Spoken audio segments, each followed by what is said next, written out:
After getting some groceries and a restful night, a crew of 2 headed toward Marina. Rusty old mule was more than handy, helping us moving all these provisions to the boat. Luckily, we didn't have to walk too much.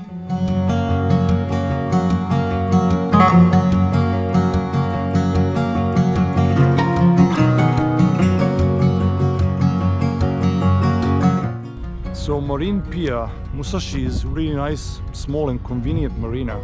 It has one particularity which I think it's very strange that I haven't seen so far. This particular wave breaker that you can see here is actually a runway for takeoff and landing for the airplanes and belongs to the Oita airport, which is behind this building here. The building belongs to Yanmar factory, to be more precise to Yanmar Marine International Asia. Every boat owner knows that Yanmar is a tier 1 manufacturer of both diesel engines, but they also manufacture small and medium-sized recreational and fishing boats. I'm not sure about connection between them and Marine Pia Musashi Marina, but often when I visit here I find on a dry dock some of their experimental boat models, and today was no exception, as you will see in a minute. Marina has both floating and dry dock options and can host up to 120 boats in total. It is equipped with 20 tons crane that is a home to dozens of pigeons, and it also plays famous Russian Katyusha song while crane is in motion, which I find to be really amusing.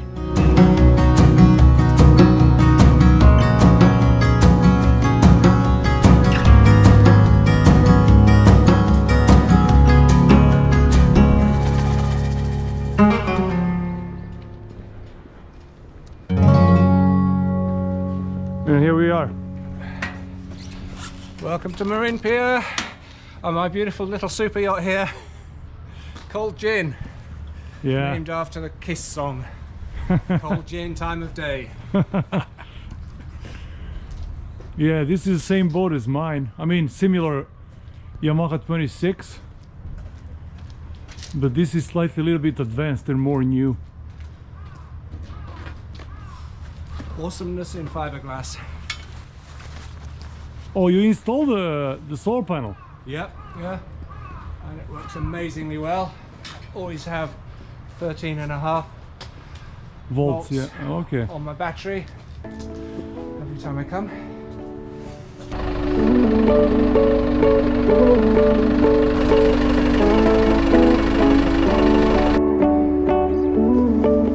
We started unpacking our bags and groceries and preparing the boat.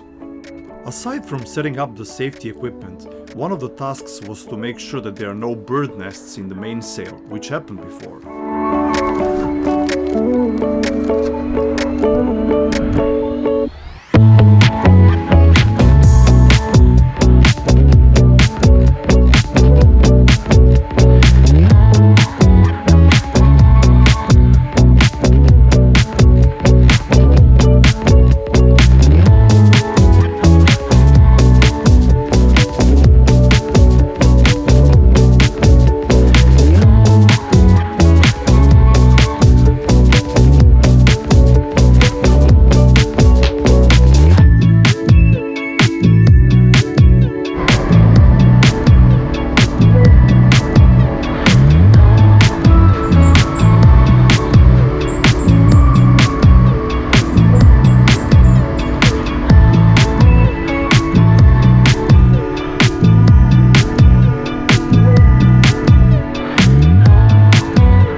The weather was just perfect, chilly but sunny, and we had a promise of nice winter breeze that was supposed to last until early afternoon.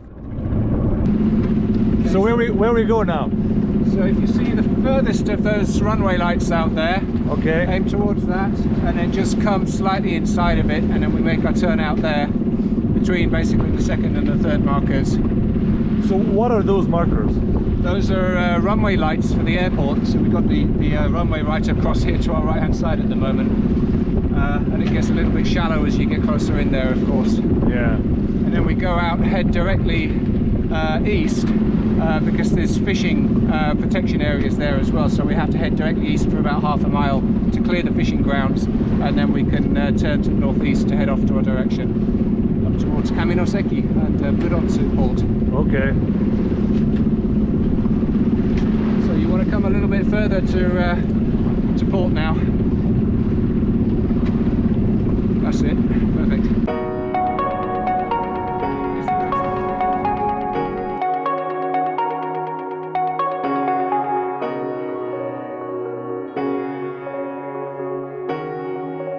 After 15 minutes or so, we left the fishing grounds area and Oita coastline behind us. There were still fishing boats that we had to be cautious about, but once we passed this fellow, we decided to hoist the mainsail.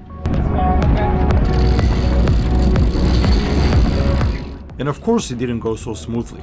One of the mainsail slugs got broken, but luckily it didn't affect sail integrity and hoisting operation.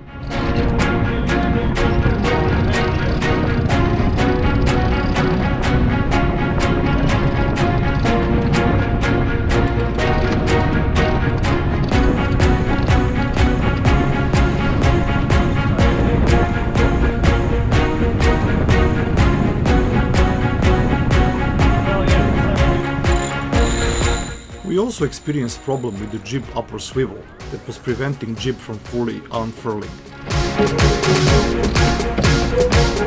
After slight halyard tension adjustments, problem was solved.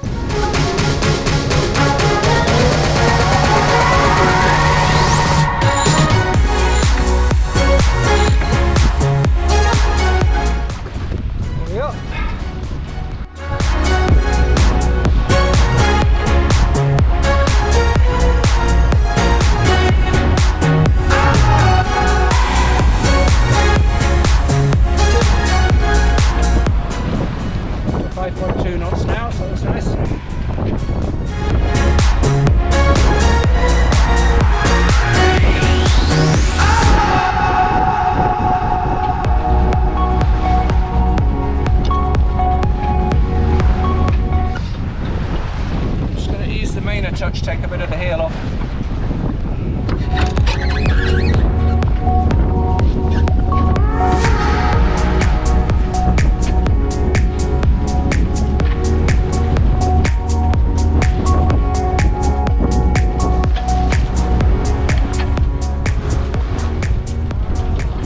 We are in the middle of the shipping channel now, right? Well, we've kind of actually just crossed from west to east across the north-south shipping channel. So we've got a marker up to our north and a marker down to our south, mid-channel marker. Yeah, I think the marker is over there. Yep. Off to our port side, Yeah. a little bit behind us. But it's, as I say, it's not a restricted channel like the Uraga Suido is in Tokyo Bay.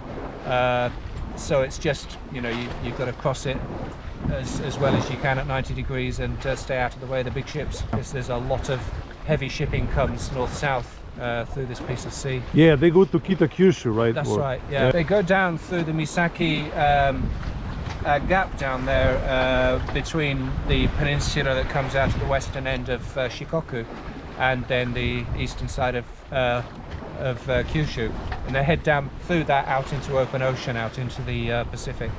So it's basically a cut through coming from Kitakyushu down through into the Pacific side. So you just got to dodge the big ships, but apart from that, it's a really, really nice place to sail.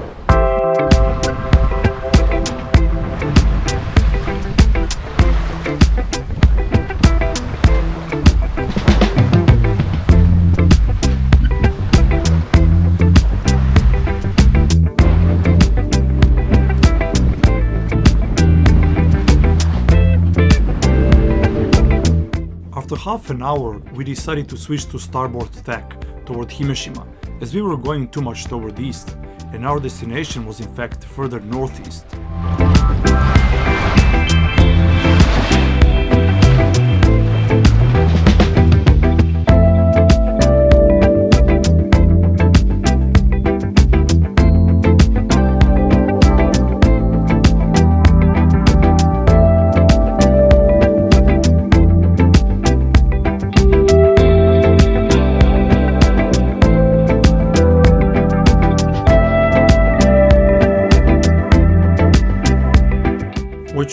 here is a small island of Iwaishima or Iwaijima.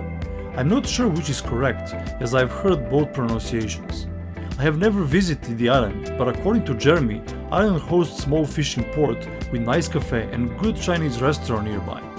Hope I'll be able to visit it next time, but it is definitely worth considering as an alternative port of stay.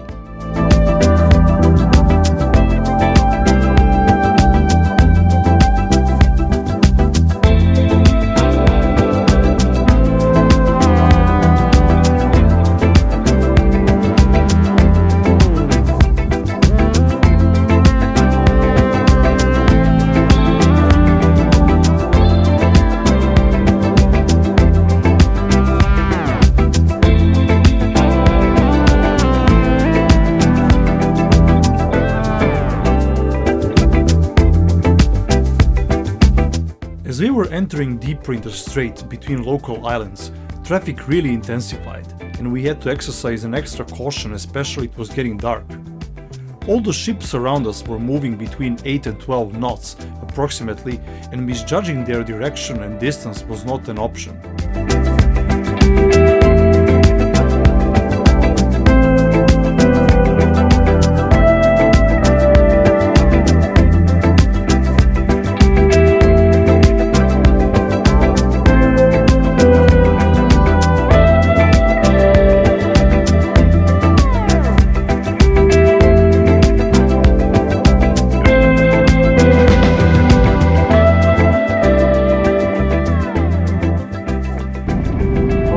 How we got to the port now?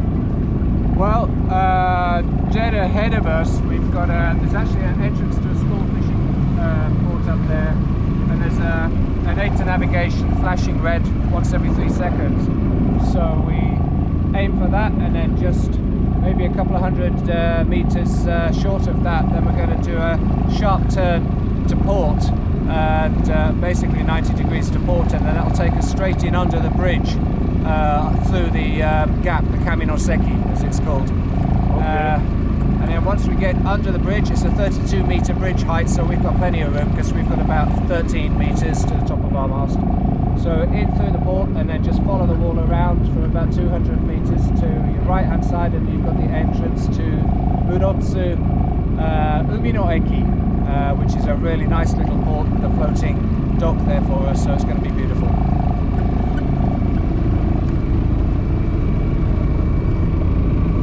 Show me here. Yep, so we can maybe get the iPad there.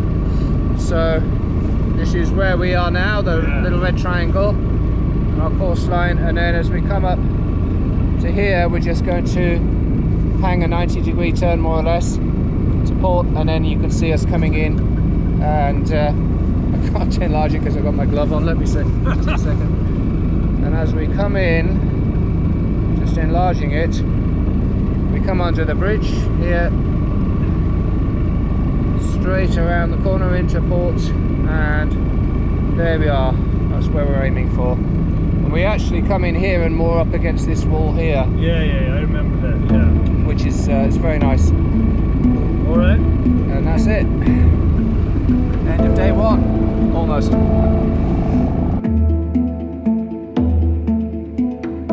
Let me demonstrate the importance of situation awareness that evening. Pay attention to the incoming ship in the distance going toward us.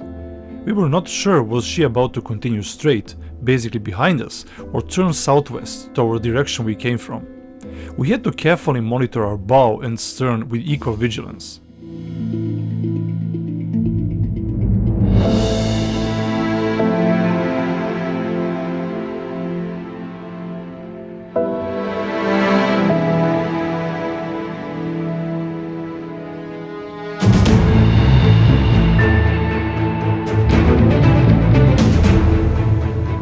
And voila! In a blink of an eye, she was behind us with no intention of neither slowing down nor changing the course. Luckily, the strait was getting wide again, leaving us more space for maneuvering.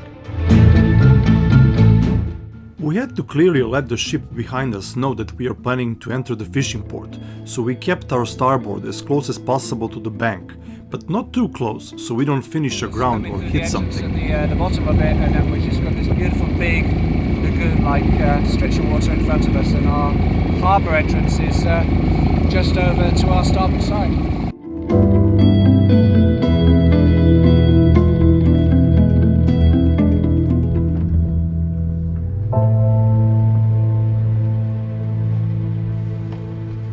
It's 6 p.m.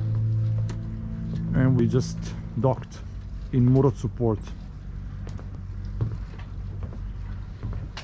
And we have a neighbor here, a big catamaran.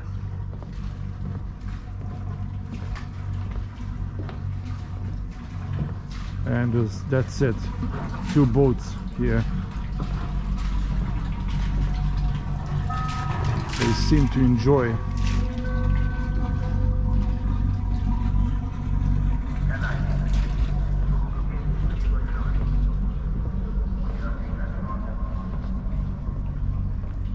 Oh, as you can see, it's really dark here, and the reason is because this is a fishing village, and in Japan, in fishing villages, there's not really much going on. There's no nightlife or anything. So what we're gonna do now is we're gonna try to find a place to eat, and we're gonna hit the onsen, the local onsen spa, which is just around there behind a corner, and see if we can grab some bites there. If not, we probably have to find a store where we're gonna buy food, although we're not sure there is any open now. It's 6:10 p.m. so we might be lucky. Let's see.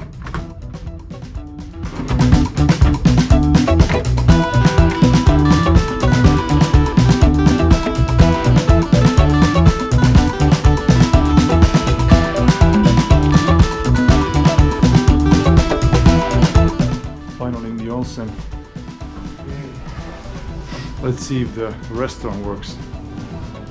I will spare you of nudity and selfies with food, but you don't need to be a hedonist or gastronome to know that after an all-day trip on a cold winter day, best thing that comes in mind is a hot bath and warm food with a cold beer after that. Join us soon in the next episode, where we continue our journey toward Himeshima, or Princess Island, and where we will discover some unique features of this beautiful place.